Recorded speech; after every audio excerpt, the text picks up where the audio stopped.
paz da parte de Deus, que o Senhor nos abençoe. Estamos no nosso curso de Teologia, da Escola Superior de Teologia, e nessa oportunidade estamos falando sobre a patrística, um período muito importante da história da Igreja. A patrística, ela é o período que vai da partir da morte do último apóstolo até o início da Idade Média. Ela se caracteriza pela direção da Igreja através de homens, alguns dos quais conheceram e tiveram contato com os apóstolos, e outros se destacaram pela sua fé, pela sua devoção, e se tornaram referência para a Igreja da época. Então, a patrística, ela tem a que nós vamos focar, ela está mais relacionada ao período do início do segundo século até ao início da Idade Média, com a queda do Império Romano.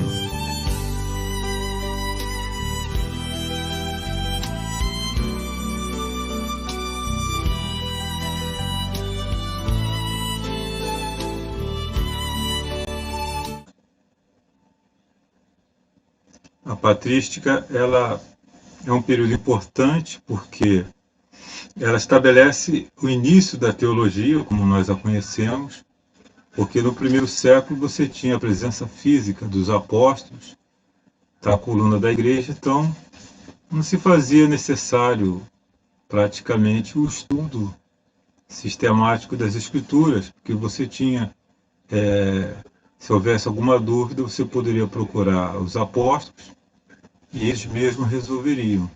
Mas com a morte do último apóstolo,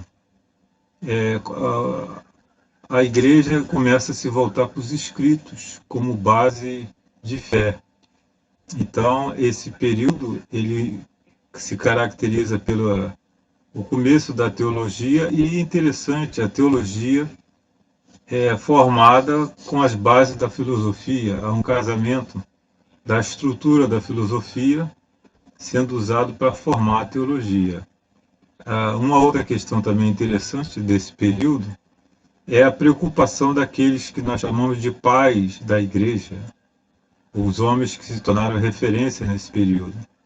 Eles se preocupavam com as heresias, era o foco, não só a perseguição dos romanos, mas também a questão da doutrina. Então, esse período é conhecido como o período dos pais da igreja, ou patrística. A patrística, ela pode ser entendida a partir de 4 blocos ou grupos de pessoas que se destacaram, de pais, né, considerados padres da igreja desse período. Você tem os pais apostólicos, que eram homens que tiveram contato, muitos deles foram consagrados pelos próprios apóstolos, tiveram um relacionamento próximo com os apóstolos. Esses são chamados pais apostólicos. Você tem os apologistas, que eram homens que se dedicavam a defender o evangelho dos ataques externos de pessoas que não faziam parte da igreja. Um exemplo aí do filósofo ateu Celso, que tentava refutar as doutrinas do evangelho. Então, os apologistas se levantavam para defender a fé que uma vez foi dada aos santos. Você tem também os polemistas, que eram homens que estavam trabalhando na formação das doutrinas básicas. O exemplo aí da doutrina da Trindade, que encontra muita resistência mesmo dentro da igreja também. E o último aí é o grupo dos teólogos, já no final, quase no final da patrística, homens que se destacavam por serem estudantes, exímios conhecedores das escrituras, e buscavam extrair dos textos bíblicos as verdades da fé cristã.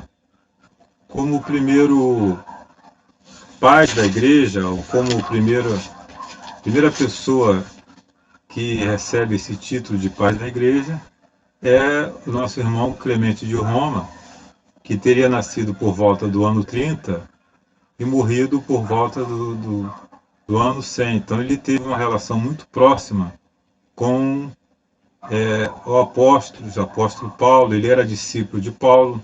A principal obra de Clemente foi justamente a escrita de 2 cartas aos Coríntios, cartas que não são canônicas, mas são documentos históricos, né? Essas cartas tratavam principalmente da questão da unidade da igreja. Ele vai enfatizar a ideia de que a igreja é o corpo de Cristo.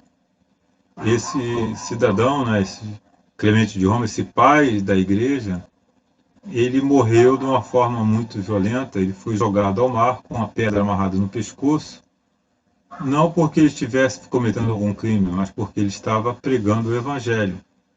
E então, por volta do ano 100, morre o Clemente de Roma, e na sequência nós temos também Inácio de Antioquia. Não se sabe ao certo quando ele teria nascido.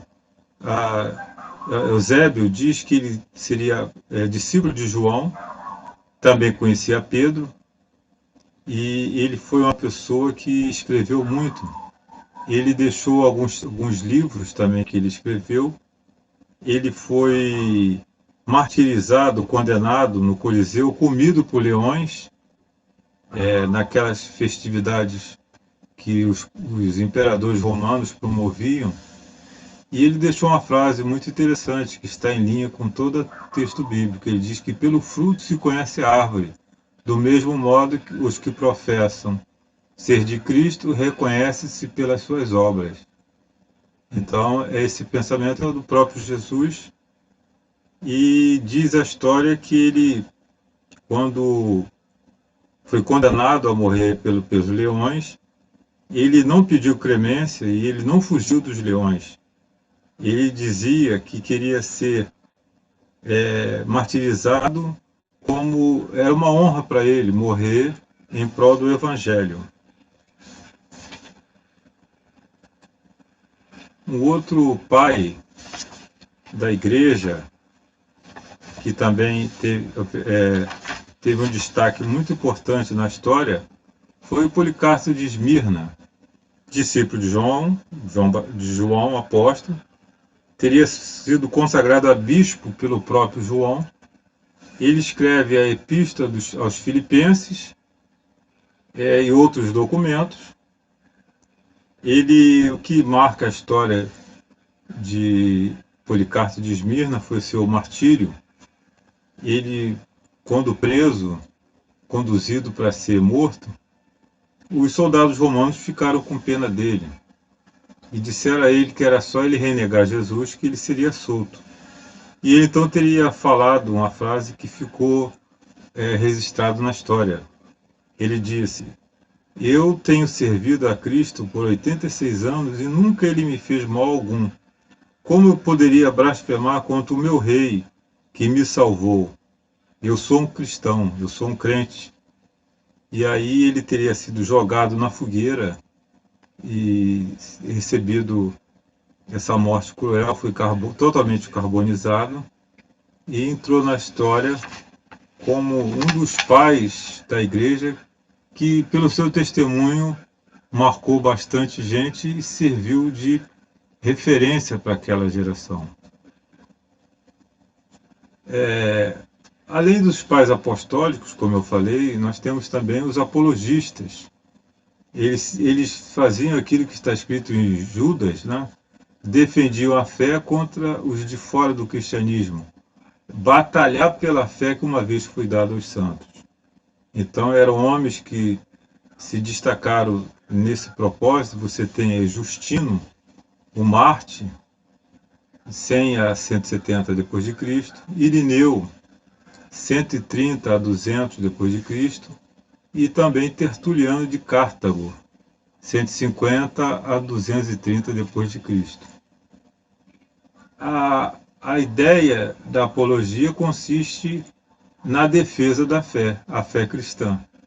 E aquilo que o apóstolo Judas deixou registrado naquele seu livrinho bem pequenininho, batalhar pela fé que uma vez foi dada aos santos. Isso aí é a essência é o norte da apologia cristã. Entre os apologistas nós temos aí Tertuliano. Tertuliano, ele foi um formador, dizem que ele formou, na realidade, ele sistematizou aquilo que está no texto bíblico. Ao examinar os textos, ele mostrou que Deus se relaciona com o homem através de três pessoas que são diferentes entre si. O Pai não é o Filho não é o Espírito Santo, mas as três pessoas têm a mesma essência, a mesma substância, o mesmo DNA, o DNA divino. E ele, como apologista e polemista também, porque isso, na época foi uma grande polêmica e durante muito tempo isso foi estudado e debatido na igreja. Ele era um advogado por profissão. Durante 40 anos ele teve uma vida totalmente fora do evangelho, mas quando ele se converteu, ele se tornou um cristão verdadeiro. Foi um dos pais da igreja que defendeu a doutrina da Trindade. Outra pessoa também muito influente foi o Irineu, 130 depois de Cristo a 200, foi bispo de Lyon. Ele trabalhou a ideia da teoria da recapitulação. Assim como Adão, o primeiro homem, veio ao mundo e fracassou, Deus enviou então Jesus para recapitular a história como o primeiro homem, como o segundo homem a cumprir a lei. Então Adão fracassa e por causa do pecado de Adão, o mundo é perdido. O segundo Adão, Jesus, vem, cumpre a lei e vai dar origem a uma nova geração. Essa é a teoria da recapitulação que o bispo Irineu de Lyon desenvolveu em sua teologia. Ele foi considerado o maior teólogo do segundo século e escreveu um dos melhores tratados contra as heresias. O título era Contra os Hereges. Um outro também de muita importância para a patrística foi Cipriano de Cartago. Em sua juventude vivia uma vida mundana, porém quando se converteu teve uma mudança radical, chegando ao ponto de renunciar aos escritos profanos. Ele não quis mais ler nenhum outro tipo de literatura, se dedicando inteiramente ao estudo das escrituras. Quando pagão, era um ótimo advogado e mestre em retórica, até que, provocado pela consistência e pela serenidade dos mártires cristãos, ele ficou impressionado pela dedicação dos pais da igreja da época.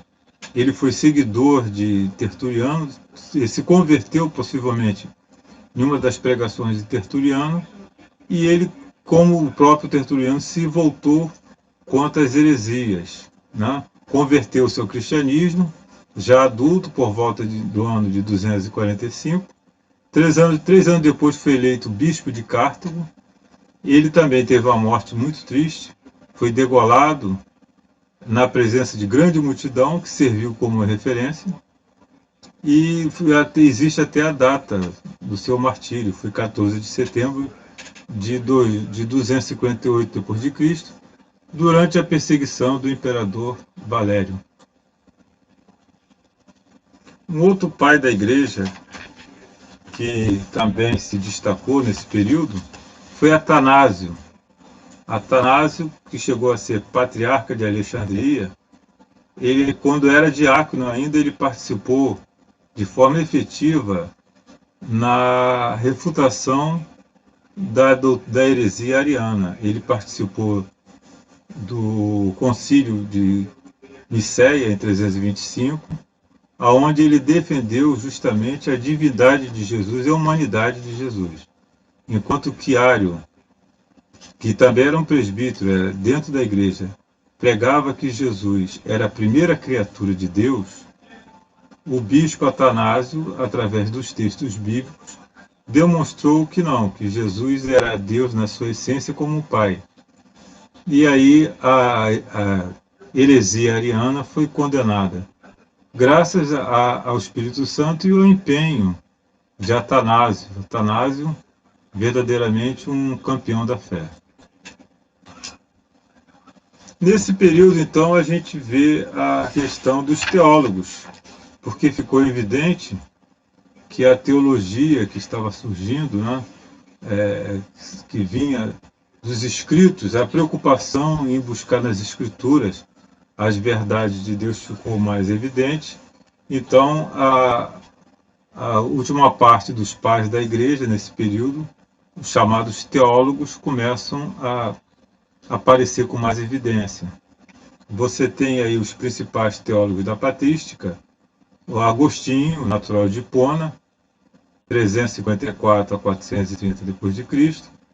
Você tem João Crisóstomo, aproximadamente 344 a 407 d.C. e Jerônimo, 325 a 378 d.C.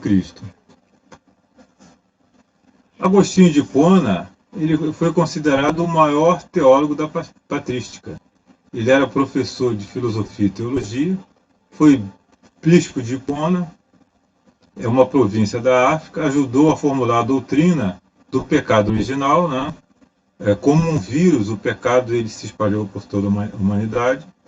Ele escreveu também literaturas importantes, como o livro A Cidade de Deus e a Cidade dos Homens, um livro que teve uma grande repercussão.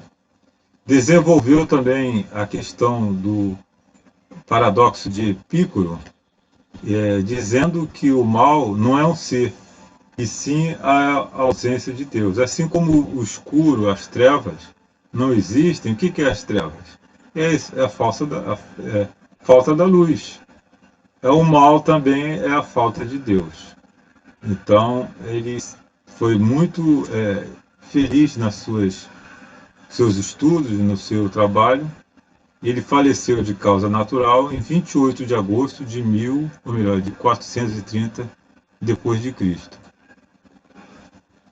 Outro pai da igreja, João Crisóstomo, 344 a 407, eloquente pregador, levando a ser chamado em Constantinopla como patriarca. Ele chegou ao título de patriarca ou arcebispo.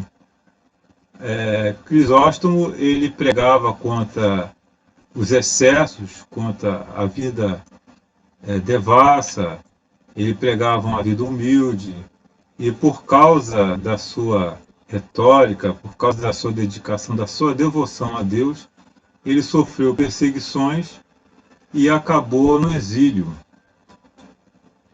E o último que a gente está tratando é Jerônimo. Jerônimo, erudito das Escrituras, tradutor da Bíblia para o latim. Essa Bíblia é conhecida como a Vulgata, ou a Vulgata Latina.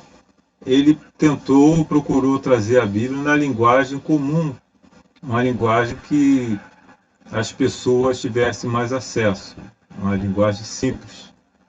E ele fez essa tradução, e ele dizia que ignorar as Escrituras é ignorar Cristo. E de verdade, porque só se pode conhecer a Deus através das Escrituras. O próprio Jesus falou: examinai as Escrituras, porque vós cuidastes nela a vida eterna, e são elas que testificam de mim. Então, Jerônimo, ele foi muito feliz nessa frase e mostra a importância do estudo em conhecer as Escrituras. Ele saiu de Roma e foi viver em Belém, no ano de 386, onde permaneceu como monge, estudioso, né, dedicado, continuando estudando as diversas traduções, e veio a morrer por morte natural também, em 420, em 420, a 30 de setembro, praticamente com 80 anos de idade. E assim, irmãos, nós terminamos essa parte, e que Deus nos abençoe.